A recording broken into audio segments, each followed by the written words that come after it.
Olá, meu cumprimento especial a cada membro do grupo de estudos Cegueira e Solidariedade. Cumprimento também a todos que nos acompanham semanalmente neste canal. Este é um grupo de estudos que emergiu espontaneamente, voluntariamente e democraticamente para ler, estudar, refletir, propor e agir nesses tempos difíceis, especialmente diante da pandemia que atinge a vida das pessoas e do ambiente. Este tempo exige que pensemos profundamente sobre nossa atual condição humana. Dentre as formas de externar o que pensamos e fizemos, é por meio de vídeos e dos artigos que publicamos em jornais e em capítulos de livros. Desejo que, independente de tudo, este grupo de estudos tenha vida longa, contínuo crescimento intelectual, fortalecimento das relações de confiança entre si, de interatividade, de amizade, de solidariedade e de constantes aprendizagens. Parabéns a todos os componentes deste magnífico grupo e aos que nos acompanham, aos que curtem por meio das redes sociais e àqueles comprometidos com a construção de uma sociedade melhor. Um abraço a todos e até uma próxima oportunidade. Prezados ouvintes e debatedores do canal Cegueira e Solidariedade, apresento a vocês que nos assistem neste canal a seguinte hipótese. A pandemia da Covid-19 pode ser pensada como um divisor de águas, uma condição limite que incide sobre as pretensões específicas, sejam elas estatais ou econômicas financiarizadas globais, de sacralização, de retirada do uso comum por parte dos cidadãos, de culturas de povos e países, do conceito e das práticas de democracia. No contexto político até então em curso, impunha-se a ideia de que a democracia era um valor inquestionável, um conceito absoluto. Sob seu manto, liberdades individuais e coletivas encontravam guarida. No entanto, o contexto pandêmico demonstra de forma clara e evidente que não sabemos muito bem do que estamos falando quando falamos de democracia. Afinal, o que está em curso sob o rótulo de democracia não tem vinculação com pressupostos de democracia popular e participativa. Também não se apresenta como manifestação consistente de democracia representativa de amplos setores sociais que encontram representação suficiente em parlamentos ou congressos nacionais. O que se apresenta corriqueiramente como democracia está desprovida de seus tradicionais adjetivos. Repita-se, direta, popular, participativa, representativa. Apresenta-se como instância discursiva que supostamente oferece garantias de interdependência entre os poderes executivo, legislativo e judiciário. Nesta concepção de democracia não há espaço para o debate público e deliberação em torno das garantias do espaço público e a qualidade e extensividade dos serviços públicos. Neste contexto, tudo indica que o cidadão foi despejado da praça pública e das possibilidades de expressão de suas ideias e concepções em torno daquilo que é público. Mais do que isto, direitos sociais são confiscados diuturnamente, entre eles direitos trabalhistas, previdenciários, educacionais, de acesso à saúde pública de qualidade. Porém, ato contínuo e por reverso, este cidadão é acomodado na condição de indivíduo, único responsável pelo seu fracasso ou sucesso social. Inserido na plena lógica da produção e do consumo, equilibra sua vida a partir das pressões do crédito e do débito. Inseridos em sistemas informacionais e comunicacionais, é bombardeado por uma infinidade de informações de toda ordem, conformando uma visão aligeirada e efêmera, visão das mais diversas instâncias de mundo em que se encontra inserido. Este indivíduo, somado a milhares de outros indivíduos em sua liberdade de expressão, conformam uma opinião pública, revelando tendências de consumo, de produção, de crédito e de débito. Sob tais pressupostos, o contexto pandêmico escancara a manifestação de variáveis totalitárias, presentes nas mais diversas sociedades contemporâneas em curso, que se manifesta no esvaziamento da democracia popular participativa ou representativa, ou até mesmo no ódio à democracia, tomada como excesso de garantias e de direitos aos mais diversos segmentos sociais. Essas variáveis totalitárias e seu ódio à democracia também encontram guarida na condição do individualismo extremado, em que os indivíduos são situados como únicos responsáveis pelo seu sucesso ou pelo seu fracasso na esfera da produção e do consumo em torno da qual gravita a sua vida e, por extensão, a sua visão de mundo. Assim, o desafio pós-pandêmico se apresenta no esforço de profanar a democracia sequestrada pelo Estado e pelas instituições a serviço das garantias contratuais com a economia especulativa financeirizada e devolvê-la a seu lugar comum, aos cidadãos, às comunidades, aos povos, que a partir de formas singulares de participação poderão retomar o debate em torno daquilo que é público, dos bens públicos, dos bens que são comuns e necessários à vida de povos e populações, mas, sobretudo, à vida em sua totalidade. Urge retomarmos uma democracia que se constitua como manifestação e garantia do comum. Antes de mais nada, quero saudar os seguidores do canal Cegueira e Solidariedade. Hoje, nesta gravação, vamos apresentar a conclusão sobre a temática A Pandemia e a Tragédia no Ensino Público e Privado à Distância, concepção de professor-ator e professor-autor. Essas duas formas de conceber o professor em ação nas escolas e universidades nos remete à dupla e antagônica concepção de ensino. A concepção de professor-ator, conforme análise abordada, concebe o ensino como um processo mecânico de transferência do conhecimento desvinculado da realidade do aluno, elaborado pela lógica formal na cabeça do professor, que ensina o aluno a copiar, ou seja, apropriar-se mecanicamente do conhecimento por parte dos alunos, onde aprendem apenas a copiar, usando a tecnologia como instrumento e a metodologia da reprodução das verdades consagradas pela ciência, com a ausência total da prática do conteúdo que possibilita uma atitude analítica do aluno sobre o que aprendeu. Portanto, todo o processo está centrado no professor, que exerce a paternidade ideológica, além da paternidade genealógica, na formação científica, porque desenvolve uma subjetividade nos alunos desvinculadas da realidade em que está inserido. Por outro lado, a concepção de professor-autor vai além do que faz o professor-ator em sala de aula, pois a prática do professor-autor está assentada na finalidade de desenvolver uma estrutura de pensamento dinâmica no aluno, que seja capaz de ir além da apropriação do conhecimento.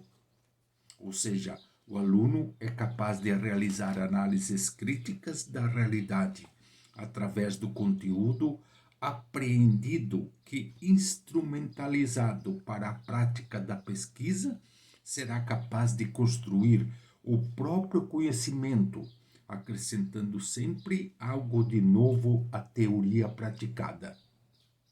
Esse aluno consegue construir para si a compreensão crítica da realidade em que está inserido, criando ideias novas para gerar uma nova forma de pensar sobre o mundo real, gerando potência de vontade no agir transformador sobre o contexto que o aprendiz está imerso. Quanto mais instrumental o conhecimento, melhor condição terá o aluno de desenvolver sua forma própria de pensar, para realizar a produção do próprio conhecimento, da ciência e da compreensão crítica da realidade num só processo de aprendizagem. Claro deve ficar que o professor-autor supera a transmissão linear e mecânica do conhecimento, quando o aluno, pela vivência prática do conteúdo, vai além da cópia. Isto é, o professor não exclui a apropriação do conhecimento por parte do aluno, mas é considerado apenas como ponto de partida, com o fim de integrá-lo no processo de aprendizagem, fazendo com que o conhecimento incorporado transforme-se no motor que dinamiza as análises e ações transformadoras que o aluno realiza sobre a realidade que está em sua volta, através da vivência dos projetos de pesquisa.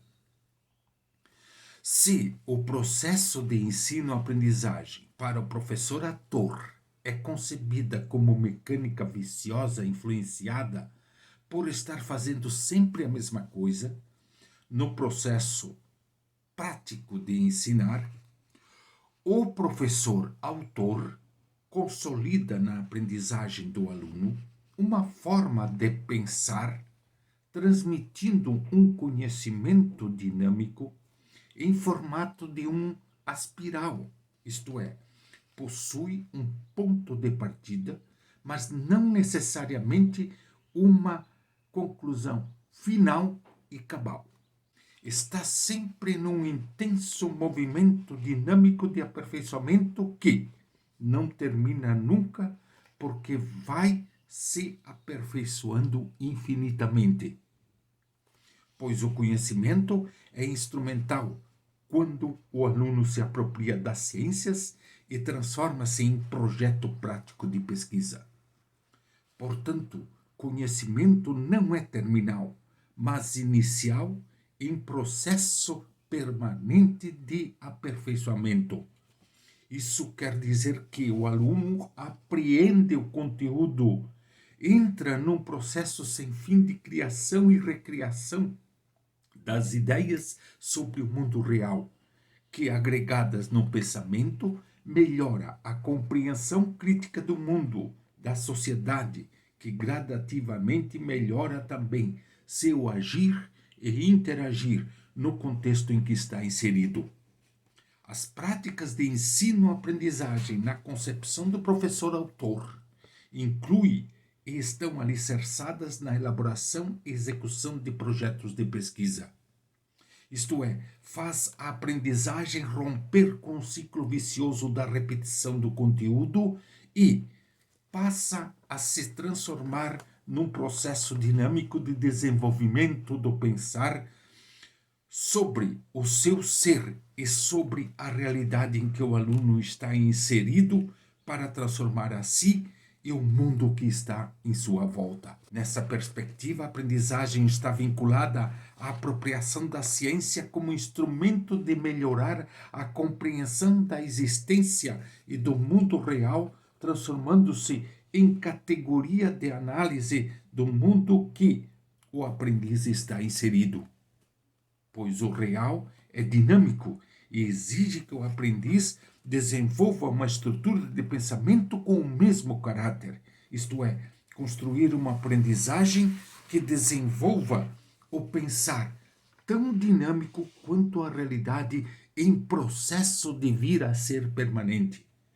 Nesta linha de raciocínio, Maria Olipei afirma em Conversação: o professor intelectual que não reconstrói a teoria ensinada em sala de aula pela vivência prática da pesquisa é um intelectual barato, porque repete e não avança. O autêntico professor intelectual é aquele que vive o máximo da sua intelectualidade do lugar e do contexto em que se realiza ao ensino-aprendizagem em que o aluno está inserido. Na próxima gravação, estaremos dando continuidade a esta conclusão, assinalando a questão prática do processo de ensino-aprendizagem vinculado ao contexto em que o aluno está inserido. Olá! O mundo vivia o auge do consumismo em janeiro de 2020. Os padrões de consumo eram os mais insuportáveis possíveis, isso sendo que o mundo inteiro já estava em uma maré de estagnação econômica. A pandemia mudou tudo. Os padrões de consumo não ficaram incólumes. As pessoas passaram a pensar mais antes de comprar, passaram a escolher melhor, a calcular mais, a comprar menos. Considerando que o consumo é um dos principais motores do capitalismo, esse golpe ao consumismo pode abrir passagem para uma superação do capitalismo? O capitalismo, sabemos, se configura como um sistema econômico que visa um crescimento exponencial e incessante. É assim porque se baseia essencialmente em duas hipóteses. A de que as pessoas sentem um desejo ilimitado de desfrutar cada vez mais de bens e a de que a Terra é um planeta com recursos ilimitados que, como tal, não impõe limites ao crescimento. A Covid-19 e, acima de tudo, suas consequências colocaram ambas suposições em crise. As escolhas dos consumidores tornaram-se, de fato, cada vez mais meditadas, prudentes, verificadas. As inseguranças e ansiedades psicológicas resultantes da pandemia, bem como suas repercussões econômicas no cotidiano das pessoas, desencorajaram as compras mais impulsivas. O tempo de reflexão antes de comprar qualquer mercadoria desnecessária se dilatou. Não é mais uma questão de satisfazer a necessidade de se sentir importante comprando detergente de torneira ou alimentos orgânicos para levar a consciência ou de se tornar vegano por moda. A inversão de tendências já em curso, desta vez, é algo muito diferente. O coronavírus nos obrigou a viver uma nova fase na relação entre pessoas e bens. Desde a Revolução Industrial no século XIX, por outro lado, os cidadãos se tornaram consumidores e o consumo se impôs como um modo de vida em comparação com a parcimônia. Um processo que certamente não poupou os excessos. Das hipóteses solicitadas para ser de férias, a correria para comprar roupas assinadas pelas marcas mais em voga, das filas noturnas para garantir o último iPhone, a pesquisa efêmera sobre cirurgia cosmética, etc. Em agosto de 2018, Hanna Kozlowska, repórter investigativa do site norte-americano Quartz, relatou em um artigo que os consumidores estão comprando roupas apenas para foto do Instagram e depois as devolvendo. Era o mundo pré-Covid-19 e a crise econômica, já em andamento, induzia as pessoas a comprar roupas para um evento extravagante, esconder as etiquetas e devolvê-las às lojas no dia seguinte. Um caso exemplar, em resumo, que destacava o nível de hedonismo ao qual o consumismo havia levado o consumidor. A Covid-19, agora, com a perda do emprego de milhões de pessoas, atuará como um multiplicador da prudência nas compras e dos estratagemas para satisfazer a propensão ao consumo. Passaremos a um inevitável anticonsumismo. O famoso filósofo marxista esloveno Slavoj Žižek também reagiu ao coronavírus. Em seu mais recente livro, Pandemia, o Covid-19 e a Reinvenção do Comunismo, ele não está tentando fazer perguntas sobre conspirações ou a origem do vírus, mas pensando o mundo. Em suas próprias palavras, talvez se possa esperar que uma das consequências involuntárias da quarentena do coronavírus nas cidades ao redor do mundo seja que algumas pessoas, pelo menos, usem seu tempo liberado das atividades agitadas e pensem na ausência de sentido de sua situação. Sua principal questão pragmática, portanto, é: aprenderemos alguma coisa com isso?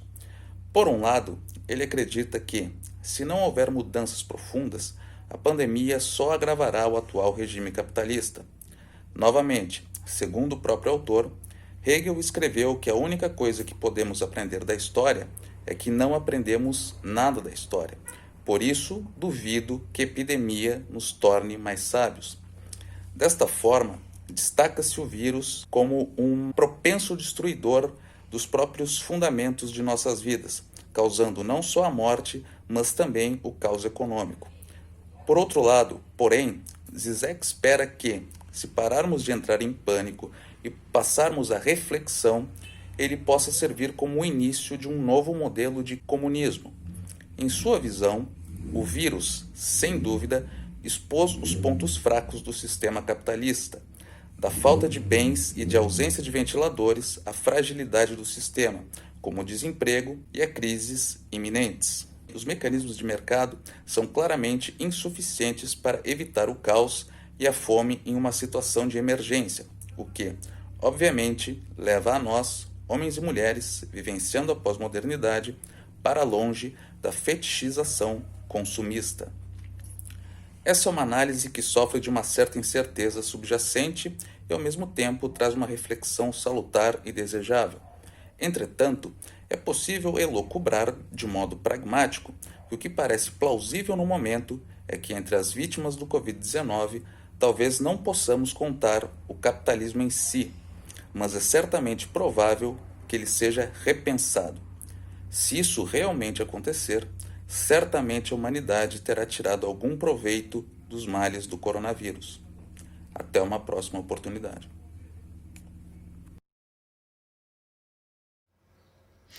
Respeitável público do canal Cegueira e Solidariedade, as mais sinceras boas-vindas.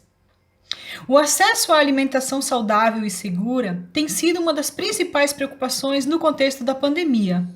O consumo de alimentos naturais, e em especial produzidos de forma agroecológica, representa uma das formas mais eficazes no fortalecimento da imunidade.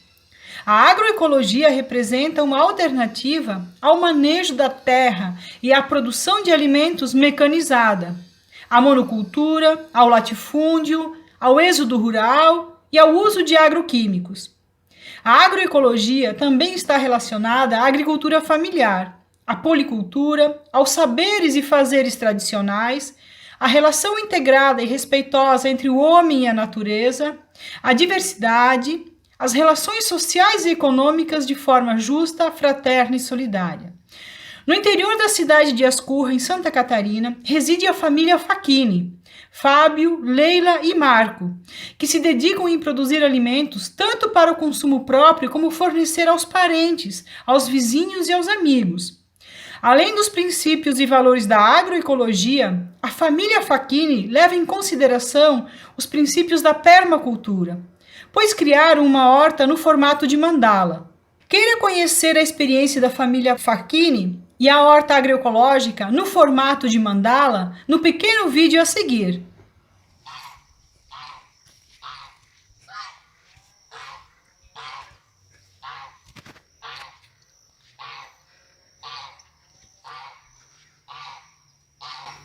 Eu sou o Marco.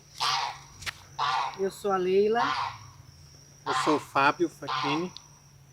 Estamos aqui na nossa horta caseira, ou também chamada de quintal, apresentando um pouco do que a gente planta, produz e para o consumo do dia a dia e também para o excedente, aquilo que sabe a gente vende e fornece a outros consumidores, tanto parentes, vizinhos e também o pessoal da cidade. Mostrando um pouco, né, também das espécies que a gente produz, né, temperos verdes, folhosas,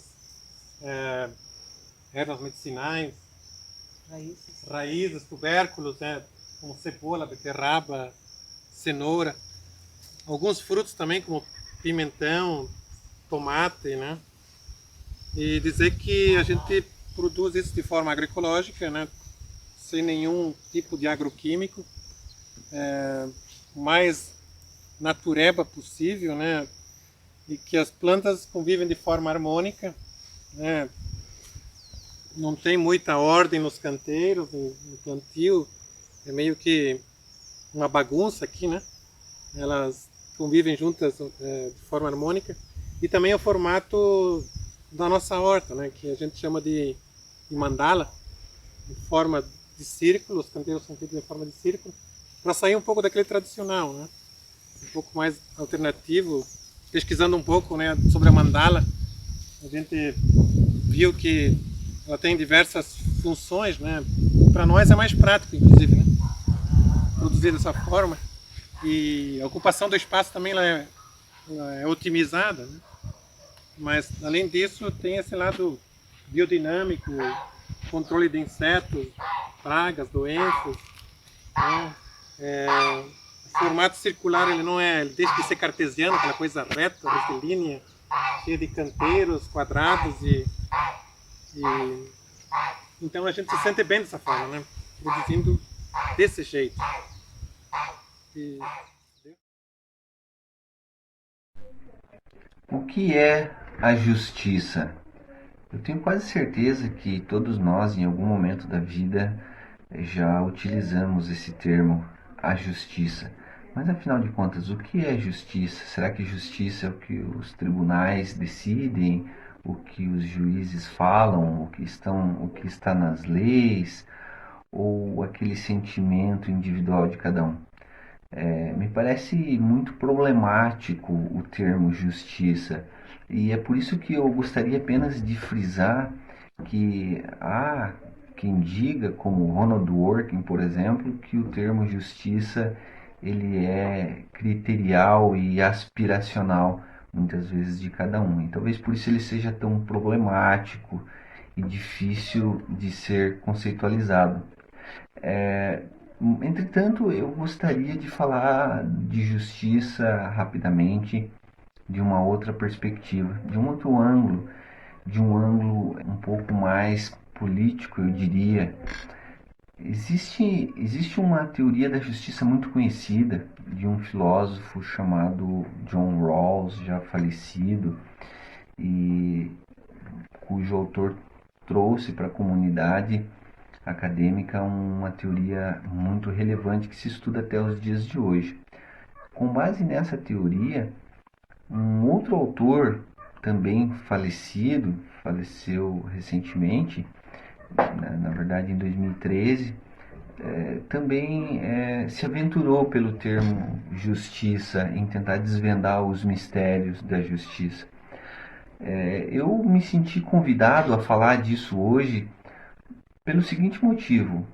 Outro dia eu ouvi alguém comentando se seria possível justiça dentro de um sistema capitalista. Eu penso que os próprios termos que utilizamos, às vezes eles são problemáticos e às vezes eles não representam as mesmas coisas para todos. Então, por isso eu recomendo sempre muito cuidado e cautela. Vejam, dentro de um contexto brasileiro, nós nos acostumamos a classificar como liberais, normalmente pessoas mais à direita do espectro político. Em alguns lugares, como nos Estados Unidos, por exemplo, pessoas muitas vezes liberais são classificadas como pessoas de esquerdas, a depender do caso. Então, vejam como é problemático. E eu digo isso porque eu acho importante dizer que talvez discutir se é possível justiça dentro de um sistema capitalista é problemático. Eu prefiro dizer que é possível justiça social dentro de um sistema liberal. E eu falo isso com base em Ronald Dworkin, o qual se propõe nesta obra, A Virtude Soberana. Ele se propõe a investigar a justiça a partir da teoria do John Rawls. E é óbvio que não cabe falar da teoria de Dworkin nesse curto espaço. Entretanto, é possível e esperançoso, eu diria, dizer que dentro de um sistema liberal é possível que consigamos alcançar algumas metas de justiça. Dentre elas, e talvez uma das grandes premissas postas por Dworkin, é um sistema de tributação que tribute a renda. Mas vejam, isso, querendo ou não, é uma coisa que já se fala, né? Por que é que a renda não é tributada? As grandes fortunas não são tributadas, né? Há quem diga que no Brasil há uma grande carga tributária. Mas a verdade é que quando olhamos mais a fundo, nós vemos que, de verdade, a renda ela é pouco ou quase nada tributada no Brasil. O que contraria justamente teorias como a do Dworkin, em que se propõe a alcançar a justiça social em um sistema liberal e, de certo modo, apoiado no capitalista, embora não seja a premissa básica, não no sentido que nós estamos acostumados a ouvir, mas ele se propõe a sustentar que é possível, sim, alcançar algum ideal de justiça, ainda que dentro de um sistema liberal. Olá, amigos e amigas que nos acompanham mais uma vez aqui no canal Cegueira e Solidariedade. Muito bem-vindos. Nesta 20ª edição, quero agradecer a todos que estiveram conosco até esse momento, gravando suas reflexões, vendo nossos vídeos no canal, participando conosco dos eventos no sábado pela manhã. Este grupo não está vinculado a nenhuma instituição, e o que move este coletivo é a amizade. Esta é a raiz, o gene desta comum unidade. Além dos vídeos, dos encontros, dos eventos vinculados, o coletivo Cegueira e Solidariedade também escreve semanalmente para jornais locais e regionais. Os links para acesso a estes espaços encontram-se disponíveis na descrição deste vídeo. Nos acompanhe também nestas páginas e sinta-se convidado a interagir conosco. Um grande abraço a todos e até a próxima.